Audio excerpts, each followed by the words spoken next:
Hey guys, it is Friday morning here in the Philippines, so I'm going to go ahead and do a free-for-all weekend video, and we are going to do a comparison of the Datsun 510 from Hot Wheels, M2, and Greenlight. So the reason I don't have Tamika here, well, main reason is I don't have one, and second reason is I wanted to keep this between the U.S. manufacturers and a two-door version of the 510.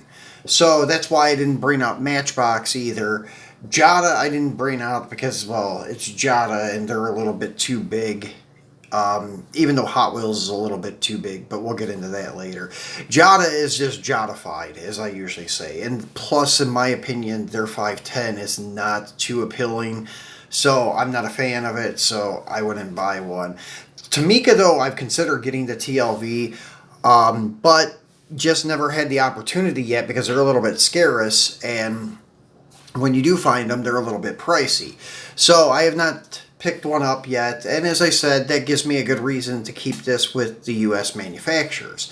So the three big players that make a two-door coupe 510 is Hot Wheels, was the pioneer of this.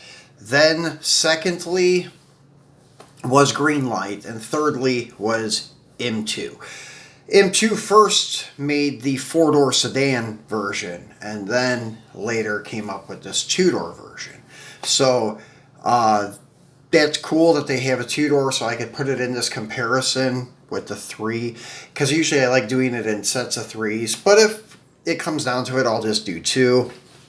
And let me say off rip, if we would have put Tamika in this, they probably would have won hands down. Their casting is beautifully done, proportionally correct, to scale, I believe. I'm not sure if it's rated as 164 or if it's some other scale, but they're usually true to the scale that they mark on their box. Now, with these ones here, Greenlight is the smallest. M2 is slightly bigger, not a lot, but you can kind of visually see it, but it's not by a whole lot. Hot Wheels is mammoth compared to them. But as I said, Hot Wheels was the originator of like getting everyone to go on this JDM craze with stuff, and so all these other manufacturers followed suit after Hot Wheels. So anyways, let's go ahead and start with Hot Wheels. And this is from their Door Slammer series. This is the only one that I have from that series. And it is a really cool paint job, white with the green like inserts, the green, white and green two-tone, red striped on the side, 71, I guess to indicate the year. And then the white four spokes looks cool. I would have preferred either gray, black, or preferably chrome. But still, very cool casting overall is what I'm looking at. With the cage inside, so it's race prepped, and then the stance is perfect on this car. I like the wide body look with the flares. The grill is nicely done, and it's getting better and better as the years go on. And with their premium stuff, they're starting to add a lot more detail to the car. And then like the roof B-pillar, well this one's C-pillar, has a little bit of detail there with the trim. And then your detailed tail lights and such. So overall, the car is done nicely. Like, for its size, it's proportioned right. Like, the roof size, the window size, the roof doesn't look too skinny, the car doesn't look too skinny. Overall, it's nice, but it is too big for 164. I think this one is pushing a little over 7 centimeters, and going by the equation of like taking centimeters and of the total length of the one-to-one car and dividing by 64, the one that's most accurate is the M2, because the car is 4,145 centimeters bumper to bumper. So, I mean millimeters. And then you have your 414.5 centimeters. So if you divide that by 64, you would have like 6 6.476. So we might as well just say 6.5.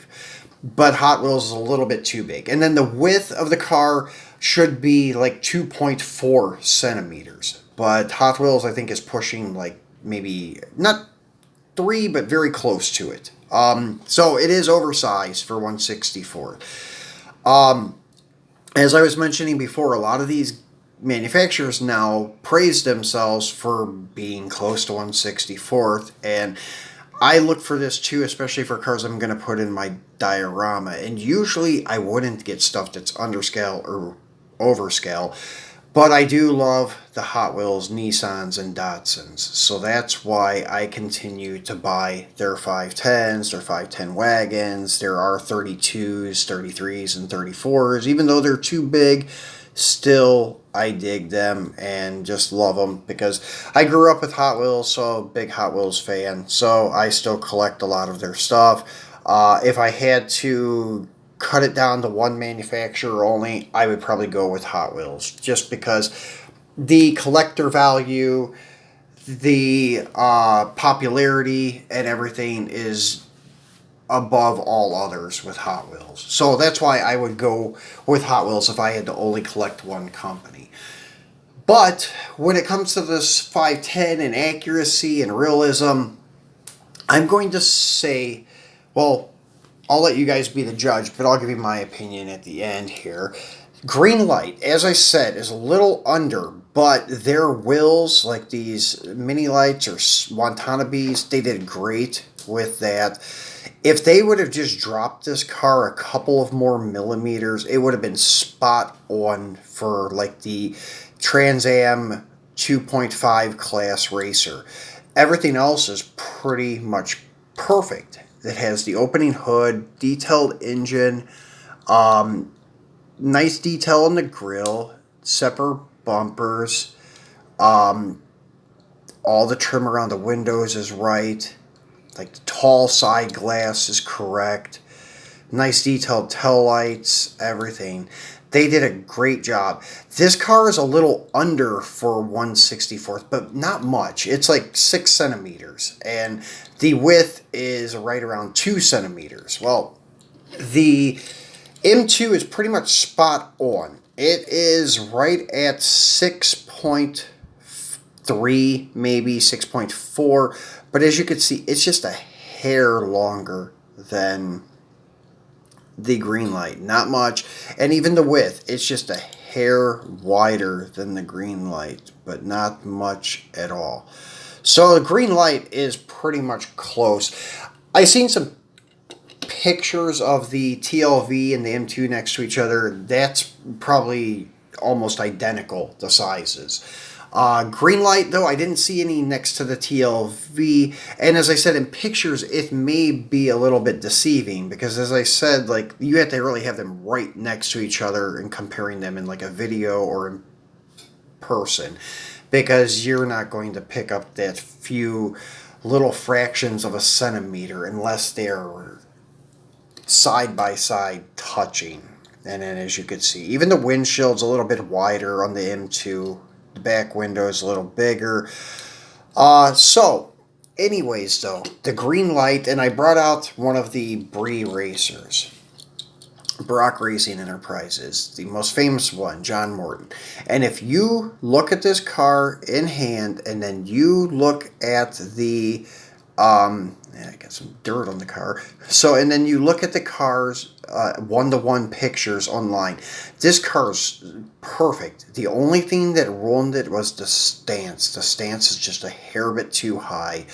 The wheels are a little under-detailed, and the tire maybe could have used to be a hair bit wider. But I don't know. If they would have fixed the stance, then the tires may have been fine. But the wheel definitely could use a little more detail. But it is the error correct wheels. Correct wheels is what Morton run on the car in the Trans Am series. So you guys can look that up on Google and check out the one-to-one pictures. And this car is pretty much spot on. Grill, everything is nicely done. Front spoiler, everything is perfect. As I said, if the stance would have just been a slightly bit lower, this car would have been perfect. That's why I'm really surprised that the Greenlights did not do better than what they did with the collector market, because you can get these things for like next to nothing and they're easy to find, and they're actually more limited than the Hot Wheels, like the Hot Wheels Vintage Racing. This is rarer actually, but people tend to favor the Hot Wheels. And as I said, I do too. I just like the looks of the Hot Wheels. It looks really cool, even though it's not 100% correct, and it's nothing like the original BRE with that flare and the wide deep dish wheels and stuff. Stance is even a little bit low, but still yet, it's the one that's preferred by collectors. But I have to give it out to Greenlight. Hats off on their 510. And I'll just go ahead and say it now. That's my favorite one out of the group. I really dig the 510 from Greenlight for realism and accuracy, even though it is slightly small, but still yet, it's such a minor fraction that it's not really noticeable. Now, this is also nicely done by M2, and as you see, it's got the cage in it. Unlike like the Greenlight, it's lacking the cage and such. So the 510 from M2 actually has more of a race appeal to it. Stance is pretty much perfect on the car too. There's just something about it though that I don't know, that it just doesn't look right or something, but it's still a nice car. Very nicely done. And maybe it's the roof, maybe something like that. I don't know. But there's just something about the car that I feel is off. But it may not be. It just may be me. But overall, though, I prefer the Greenlight. But if the Greenlight had this stance, it would be perfect. And the real BRE, I don't think, had the fender mirrors and such. Maybe that's another thing, but that gives this more of an authentic look. So then you have your separate bumpers, your separate tail lights, and the tail lights are protruding a little bit, maybe too much. Maybe that's a one other thing on the back that throws it off a little. They just stick out a little too much. The grill is nice, and engine detail and such is nice. Actually, I also favor Greenlight in this area, though, of the engine detail. But the interior detail with the cage and such, I do favor M2, and I do favor M2's stance. Their mini lights look okay, the Watanabes, but I think Greenlight beats them on the wheel look, because the Watanabe, or super lights, whatever you want to call them, look much better on the Greenlight, in my opinion. I think it's just because of the reversed offset look. The ones from M2 look too much like a standard offset. They kind of remind me almost like a hubcap, whereas these ones look a little more authentic. So, anyways, though, the M2, for being true to scale, is the most accurate of the group. Body proportions and realism look, I'm going to go with the Greenlight, but hands down, for me, I still love the Hot Wheels. That's my pick of the group, even though it's the most inaccurate for proportions, scaling, and all of that, and it even looks cartoonish. Well, it is a kid's toy, and that's originally what it was designed for. Still yet, I favor it of the group. But as I said, I'm a little bit biased on Hot Wheels because I grew up with them. And that's the original one. That's what got me into collecting, was Hot Wheels, Super Treasure Hunts, and such. So, it is what it is, though. But if you're going for 100% realism look, Greenlight and M2 is it. Greenlight for me. Just wish the stance for the race cars was slightly lower. The green one, though, is probably accurate, though, because it's supposed to be like a, I don't know if it was a hill climber or what, but that's from their all-terrain series, and that is the Green Machine variant. The car is really supposed to be white, the regular version. But I just brought out the greenie because I wanted it to be different than the BRE, but I wanted to bring out the BRE and then go over like the things that they slacked on with the BRE. But pretty much, though, it's almost perfect. So, guys, let me know what you think in the comments, and then come Sunday, I will be doing the wagon video. Just got those in today. We're a little bit behind on our shipping because of this new lockdown that we're going through right now. So shipping got delayed a little bit. So we just got those in today, the fast wagons from Hot Wheels. We will be unboxing that on Sunday. So I will be launching our Monday premium unboxing video slightly early.